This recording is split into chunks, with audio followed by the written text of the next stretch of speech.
Welcome into Ravens Rundown by Chat Sports. I am Tom Downey here with the latest on the Baltimore Ravens, and we begin with some free agency options here as we enter the third, fourth wave, whatever it is, in free agency for the Ravens. And Bleacher Reports mentioned some potential buy low candidates for Baltimore, and one of them was wide receiver A.J. Green, who is coming off in the yards look great.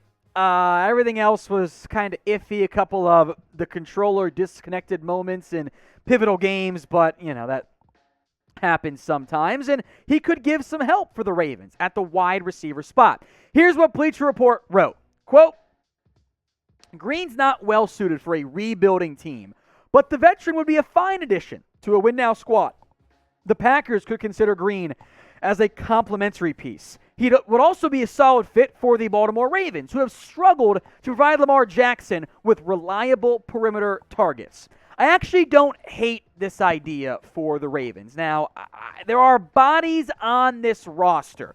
Obviously, Marquise Brown, Rashad Bateman, I don't think are going anywhere this year. Maybe long-term, Brown's not a piece, but that gives them a possibility there. Devin Duvernay can help you out the slot. James Prochet, Tylan Wallace, those guys are fine. Probably more as wide receiver 4 or 5. I would not anticipate Miles Boykin being on this team next year. So I wouldn't hate the idea of adding A.J. Green to be a cheaper veteran piece to help the young guys come on. This is, by the way, a very young wide receiver room. There is not much there in terms of age and experience. What I do think could also happen for the Ravens, I know producer Jeremy agrees with this, they could look for maybe multiple later round wide receivers. Remember, they've got all of the fourth round picks this year. It should once again be a nice wide receiver class. So if you don't want to sign A.J. Green and you want to go 6-ish deep at receiver, you could add another 1 or 2 draft picks. So they compete with James Prochet and Tylan Wallace, and Miles Boykin will be heavily shopped, I'm sure. So I don't hate the idea of adding Green if you want a veteran presence. And if you do, maybe you want someone on the outside, given you've got guys that can already play in this. I think Green would be a great mentor, by the way, for Rashad Bateman. So what I want you guys to do right now is rate the Ravens wide receiver core. Scale it for me 1 to 100 in the comment section right now. In fact, I'm going to make this question the pinned comment on today's video. So if you get the ad break here on YouTube, take advantage of it. Head down there and scale it from 1 to 100. Think of it Madden style. How good is this Ravens wide receiver core? Another veteran option mentioned by Bleacher Report was Arden Key. And this one intrigues me a little bit. He did do some good stuff, kind of rushing from more of the interior as a sub-package guy, and that length helps him out there. Coming off his best year ever, 6.5 sacks. Here's what Bleacher Report wrote on Key.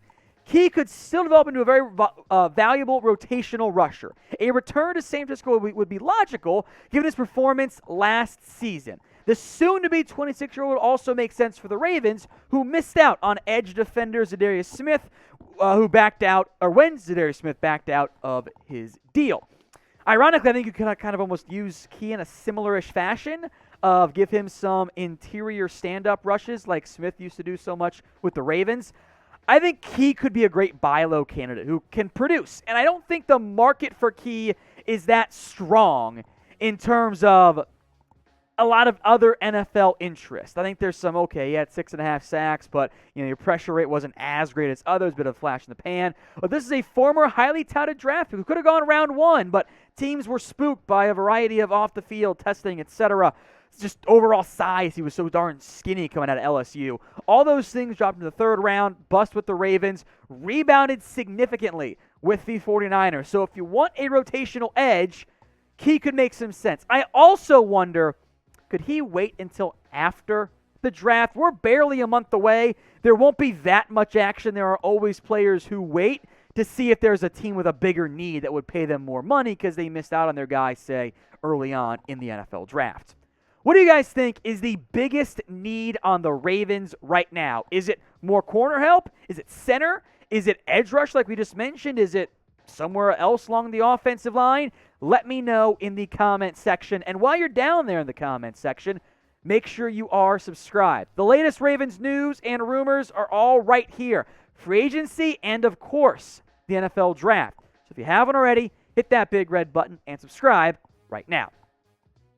Time for a little mock draft roundup for the Baltimore Ravens. 2 mock drafts from credible publications out there. Let's begin with CBS Sports. Their latest mock draft, Trent McDuffie, the pick out of the Washington Huskies, or I should say from the Washington Huskies, is the pick here for the Ravens, which I'm highly intrigued by. I think in their scheme, he'd probably get some nickel run, and that is a concern for McDuffie, as CBS Sports points out in their article. Quote, some teams will be scared off by his size, and I understand that, but he's so quick and versatile. He also plays bigger than he is and is a terrific tackler who will provide support in the run game.